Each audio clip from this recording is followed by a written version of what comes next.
I think that that's the greatest joy of tech. It's never going to replace teachers in a classroom, and it shouldn't. It's something that can serve to inspire new ways of looking at the world and offer those opportunities to connect in a way that you simply couldn't in person with other people from around the globe. Welcome to the Healthy Screen Habits Podcast. I'm Hillary Wilkinson. Whether you're starting your parenting journey with a newborn or looking to connect with your teen on technology, let's learn some new healthy screen habits together.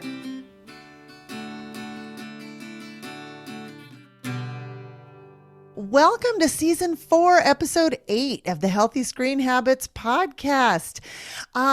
This season, we have a theme of bridging. That is bridging online interests to offline experiences. And my guest today is all about sparking that burning yearning for learning as VP of Education at an organization called Exploring by the Seat of Your Pants. Now, just a quick warning, he is in Southern Ontario. I am located in Southern California. That's Southern Ontario, Canada, not Southern Ontario, California. So there is a little bit of a lag. I hope you're going to hang on and enjoy the ride. Our sound is a little bit different that you might be used to. But like I said, I hope you'll hang on and enjoy the ride. He's got great stuff to share. So, Exploring by the Seat of Your Pants brings science and exploration into classrooms through live, free, interactive podcasts with experts from around the globe. In using this site, I have been able to see what the weather and ice was like in Antarctica during the scientific expedition to search for the wreck of Shackleton's Endurance. It was amazing to see live footage of the frozen ocean, see what kinds of obstacles these scientists had to overcome. I know we're going to learn lots more about it and more with that. Welcome to the Healthy Screen Habits Podcast, Jesse Hildebrand. Thank you so much for having me, Hillary. I'm so excited to be here. And what a fantastic topic with bridging to kick off this season with. I can't wait to listen to the other podcast speakers you've had on. And I hope this my Southern Ontario audio difficulties don't scare off your audience too much. So I think we have some fun stuff to share today. Exactly. If anything, it kind of lends itself to that air of adventure that we're on. Absolutely. It's an audio adventure.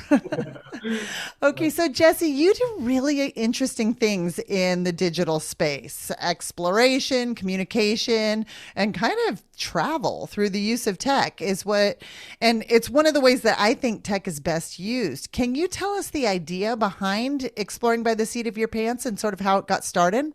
Yeah, absolutely. So it's a two-man organization founded in Ontario, here in the great wilds of epic audio adventures.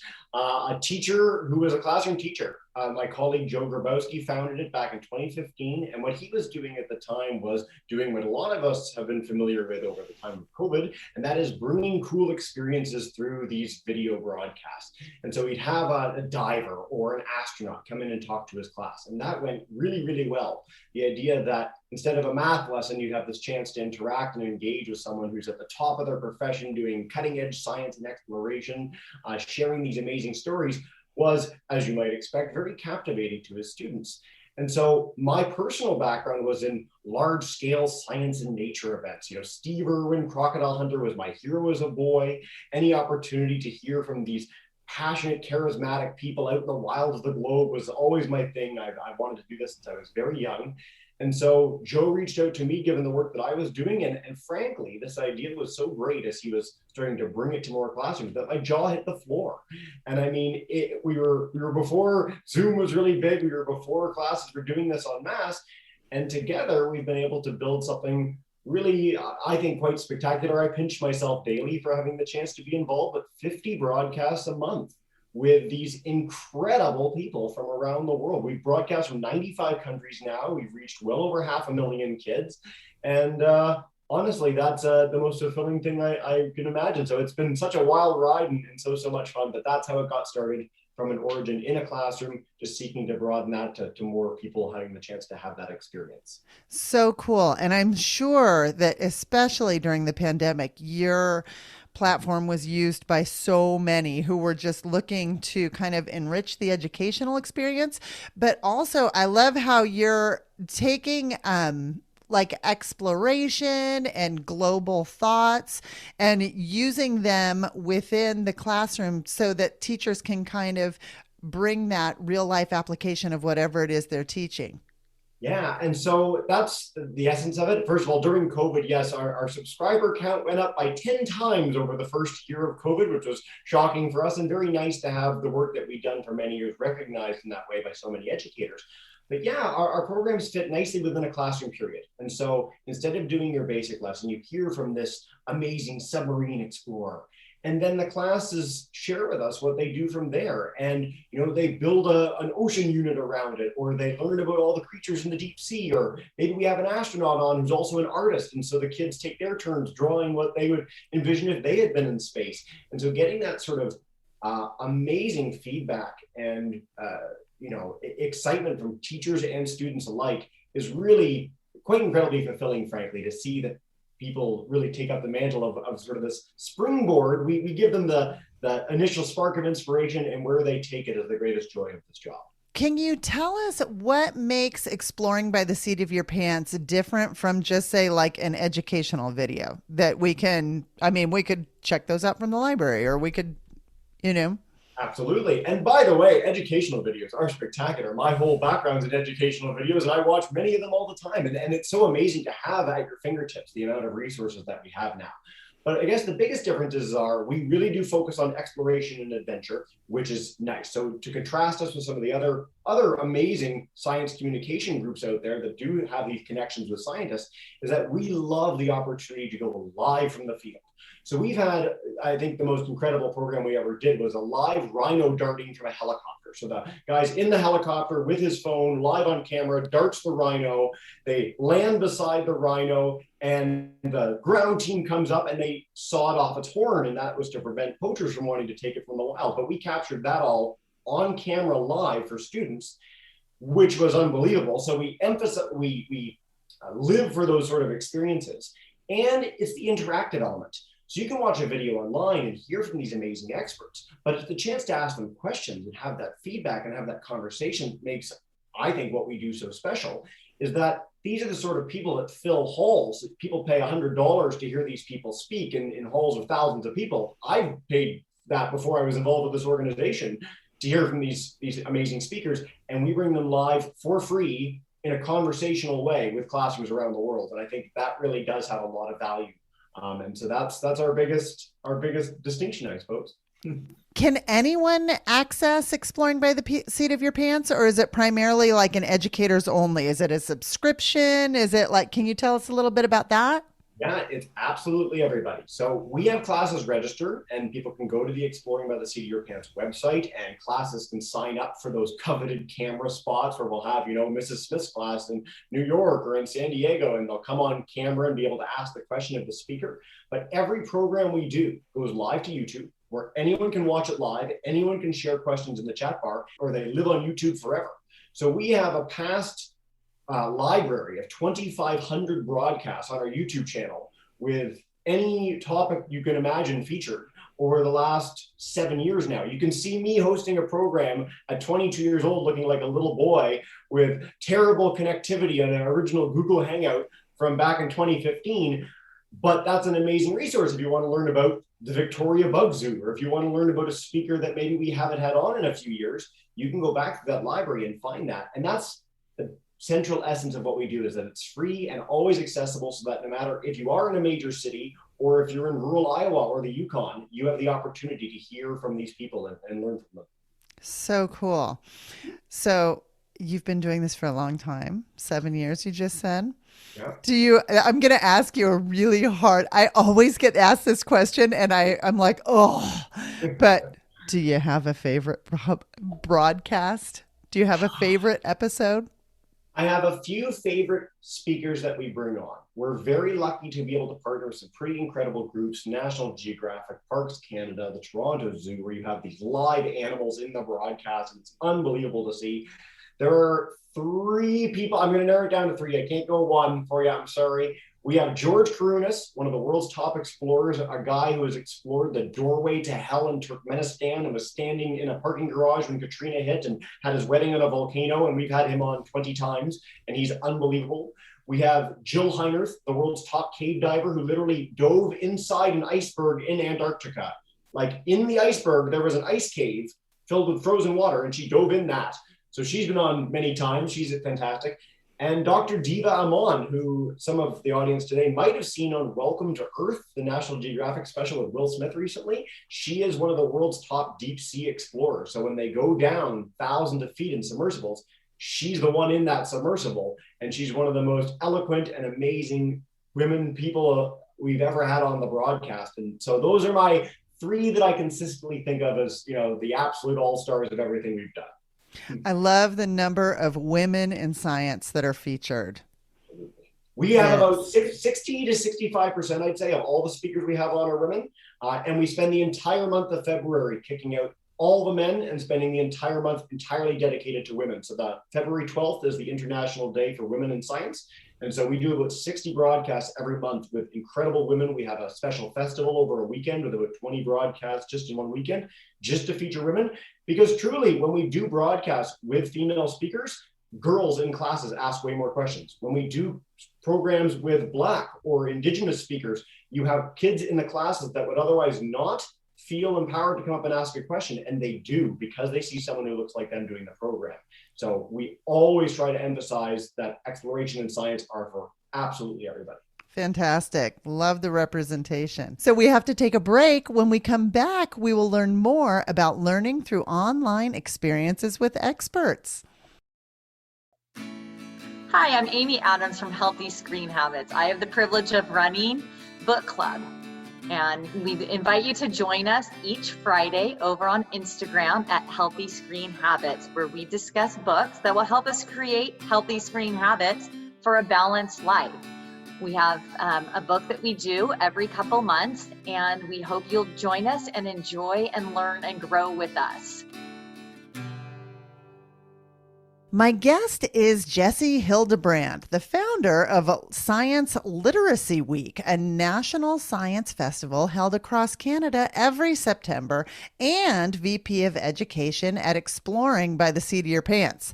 So, Jessie, in reading your bio, it's quite clear, and in talking to you, it's quite clear that you are a fan of both exploration and education. For anyone who might need convincing, why is travel important? I love this question. This is my favorite question I get in pretty much any time I have the chance to talk on a podcast or interview. And travel is important because it opens you up to new experiences and ideas and ways of seeing the world that you would otherwise not have the opportunity to.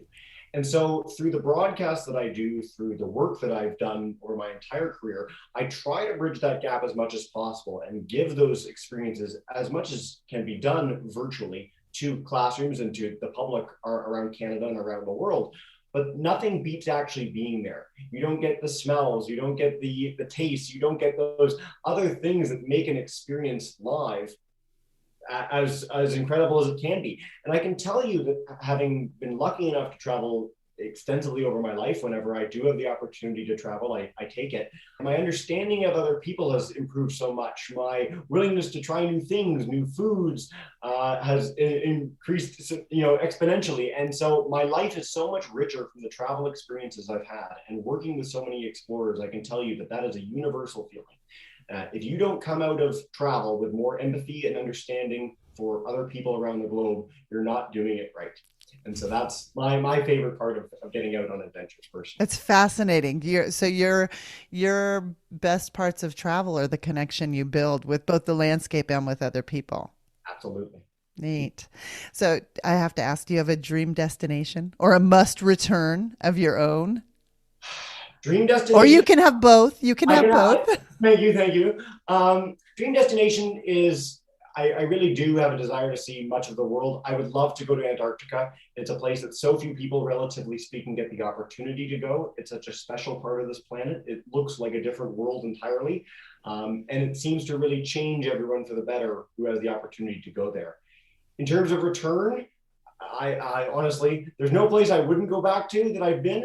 Jordan was one of my very favorite trips I've ever been. There's so many preconceptions about the Middle East from people. Even when I went the first time, the feedback I got from friends and family about the fact that I was going was radically different than it was when I'd gone anywhere else. And I can tell you, I've never been in a more welcoming, friendly, and wonderful country in my entire life, period. Wow. Which just speaks to the validity of what you had just said in the previous question. That was, of all the adventures I've been on, that experience and my time there underscored that more than any other place I'd ever been. It really was. When you walk down the street and people stop you and ask you, where are you coming from? And I said, I came from Canada. And they say, thank you so much for visiting my country. They want to give you the shirt off their back, basically. And it's such I've never felt safer in a country. I've never met friendlier people in a country. I've never had better food in a country. And their landscape and culture is unbelievable and on display every single place that I went. And I was there for about 8 days and it was quite unbelievable, actually. So, yes. Well, I'll add it to the list. I've got a long one. Okay. So there's another project that Exploring by the Seat of Your Pants is linked to, and that's called Backyard Bio. Can you explain what this program is? Yes. So a couple of years ago, we ran something called the Global Biodiversity Festival, which was at the time and still is the largest virtual conservation festival of all time. In its first year, it was 60 programs in 3 days, all to raise money for conservation around the world. We raised $30,000, which was fantastic. It was our first fundraiser for other groups. And as part of that, we said, hey, if you're tuning in or if you're a speaker, go out with your phone and take a picture of some living thing near you. And people did, to the degree that we never thought possible. We had a speaker live in Kenya walk 100 feet away and take a picture of a lion because that's his backyard. And a woman share a picture of a hornbill, one of the most beautiful birds in the world in Uganda. And then teachers and families would share robins and blue jays and snakes and squirrels and all these things close to home. And we knew we had on our hands a good idea. And so in 2021, I took this upon basically as my baby. This was my project. This is something that I really wanted to dive in on in a big way. And the idea is that no matter where you are on this planet, whether you're in Southern California, Southern Ontario, or wherever our listeners might be from today, there is wildlife near you in abundance. When I was a kid, I always thought Amazon rainforest, East Africa, Great Barrier Reef when I thought about wildlife. If you're in the heart of New York City, you are surrounded by a teeming amount of wildlife. You just need to know how and where to look for it. And so Backyard Bio is the idea that if you go out and explore with that mindset, you will find amazing living things. It's the opportunity to capture those living things, be it with a sketch or a photograph, and then to share them widely with the world and to share that passion and love for nature with others. So social media, iNaturalist, and Seek apps, some of the best tools I've ever run across in my life for citizen science, and direct classroom connections. We had 350 teachers last year register. So you'd have groups in South Korea, Texas, England, and Ontario where they'd all go do Backyard Bio, and they'd come and they'd have a call like this where they could chat and talk about the things that they found and the things that were different and the same, and make the kids in their classes the experts of their local wildlife, vested in sharing that with others. So that's the idea behind it. And it's been so thrilling to see it come to life. So you're saying within the Backyard Bio platform, you can have 4 different countries on the same call at once and those kids all communicating with each other? So classes register. They let us know where they are from around the world. It's free to register. You tell us your age, you tell us your name, how many students are in your class, and we'll partner you with a network of as hopefully geographically diverse teachers as possible. We did get a lot of Ontario last year. We're based in Ontario, so we expected that. But yes, that was a literal example of a group of classes that we had as one group in Backyard Bio, where they were able to share this radically different wildlife from around the world. So we're hoping that we'll have even more international groups join, and so that we can introduce the bulk of our audience in Canada and the United States with these amazing cultures and people and wildlife around the globe. And again, is it something that others can, not just teachers have to register for it? It can be homeschoolers or parents or... So for the direct classroom connections, we want to keep it to classroom. So that is for classroom teachers, but the other 2 ways that people can be involved are for literally anybody. So social media with #BackyardBio. Very simple. Share pictures of the things you discover, share pictures of your family or homeschool or classroom, getting out and enjoying nature. And that's something we had so much of in 2021 that was shocking to me. was that people didn't just share pictures of the wildlife. They shared how being outdoors made them feel. They shared that it made them more excited. They got exercise. It was a literal breath of fresh air. And so we're really going to dive in on that this year and encourage groups, anyone participating, to share how the experience has been for them. And then iNaturalist. So iNaturalist is the ultimate citizen science tool to learn about local wildlife. And so last year we had 550 people or groups around the globe submit 57,000 observations from 6 continents and 30 countries of the things that they captured in pictures for Backyard Bio. So you can go on the iNaturalist page for the campaign and see images captured from Fiji or Liberia or New Zealand at a glance and see what community members like you found in their metaphorical backyards. And so anyone can do that. You can sign up today. It's all free for everybody. It's meant to be just an easy, engaging activity for you to learn about wildlife and have fun outdoors. I love this because in the areas, this kind of my niche of the world, in this area of digital wellness, we have this concept called bridging, which is taking an online interest and moving it to an offline experience. And I mean, you've beautifully described how, in fact, that it's almost, you've bridged back the other direction of taking more of the outside experience and coming back online. But it's a very great example of the intentional use of tech, which we can help model for our kids. So of the 2 programs, do either of these offer activities or suggestions for offline experiences, or how does that work? We're just starting to get into that, frankly. I mean, you and the work that you've done have been a pioneer in this, and we're starting to see more groups and organizations working to make sure that people get outdoors and use tech in a meaningful way, whether, outdoors or indoors. We try and make sure that our classrooms have a list of resources and activities and games and things that they can do to follow up each broadcast that we do. So as Exploring by the Seat of Your Pants, we consider our programs to be the springboard to further learning. And frankly, the more we can get kids going outside after our programs and using that as an opportunity to learn in nature, the happier we are. So we've been really trying to emphasize that. Coordinating 50 broadcasts a month as a 2-man team and hosting all of those does take up a lot of our time, but the more we've been trying to add, we find that teachers find that quite fulfilling. And for Backyard Bio, I think it is part and parcel with the whole initiative. Like the design of Backyard Bio is meant to be a bridging activity to start in the classroom, to get outside, to bring that back, to connect with others. And I think that that's the greatest joy of tech. It's never going to replace teachers in a classroom, and it shouldn't.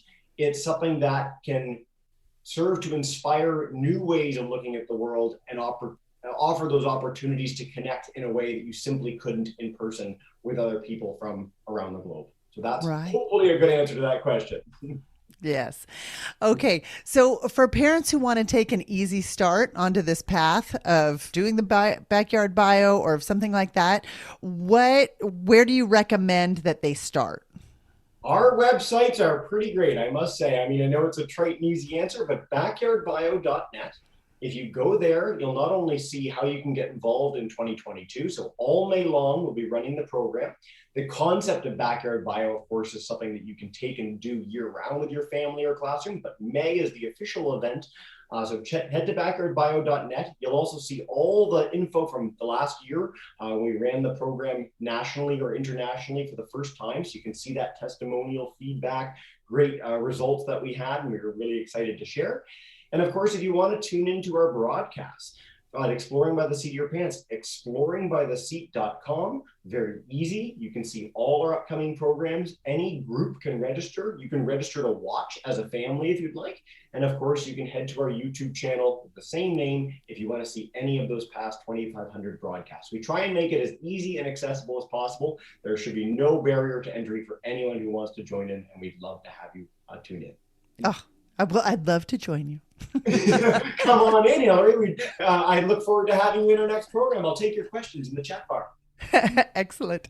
Okay, we have to take a short break, but when we come back, I am going to ask Jesse Hildebrand for his healthy screen habit.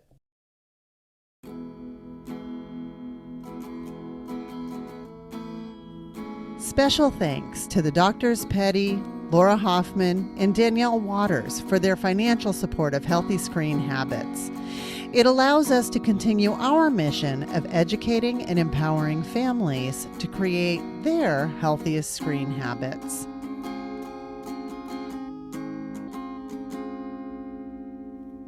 My guest today is Jessie Hildebrand, VP of Education for the organization Exploring by the Seat of Your Pants and the nature lover in chief of the Backyard Bio Global Nature Campaign.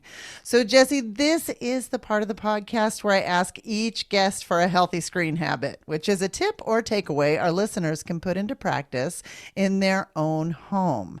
Do you have one you can share with us today? I sure do. And for the listeners of today's podcast and any others in this amazing series with Hillary, you guys live this every time you get the chance to listen to this podcast. And that is just to take regular breaks, 2 minutes even, get up, go for a walk, stretch. I do this with my fiance and my house every day. We both work from home regularly, and the chance to get up, do a bit of jumping jacks, walk around your dining room table, do a little stretch makes such a world of difference. It rests your eyes, it gets you active, it makes you more equipped and ready and excited to go back to whatever your job may be. And so I cannot recommend enough those little 2-minute breaks throughout your day. Every hour, every half hour, if you have the time, make a world of difference. Well, and I gotta say, I don't know if listeners can hear it, but your energy level is like jumping off the screen at me here. And if taking 2-minute breaks will give me your energy level, I will happily do it. So if you would like more information about Exploring by the Seat of Your Pants or Backyard Bio, please check them out at exploringbytheseat.com. And on that homepage, you can also find a link to Backyard Bio under the hashtag Backyard Bio column.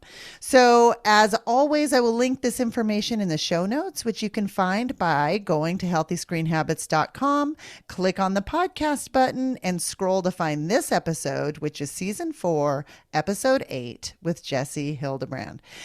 Thank you, Jessie. I cannot wait to get out with my own crew and do some adventuring. Fantastic. Well, I can't wait to see what you find, and I look very forward to hearing all about it. It's been such a pleasure and honor to be on the podcast, and I really appreciate this more than you know. Thank you so much. For more information, you can find us on Instagram and Facebook at Healthy Screen Habits. Make sure to visit our website, healthyscreenhabits.org, where you can subscribe to the show on Apple Podcasts or via RSS, so you'll never miss an episode. It's free, it's fun, and you get a healthy new screen habit each week. While you're at it, if you found value in this show, we'd appreciate you giving us a quick rating. It really does help other people find us and spread the word of healthy screen habits. Or if you'd simply like to tell a friend, we'd love that too. I so appreciate you spending your time with me this week, and I look forward to learning more healthy habits together.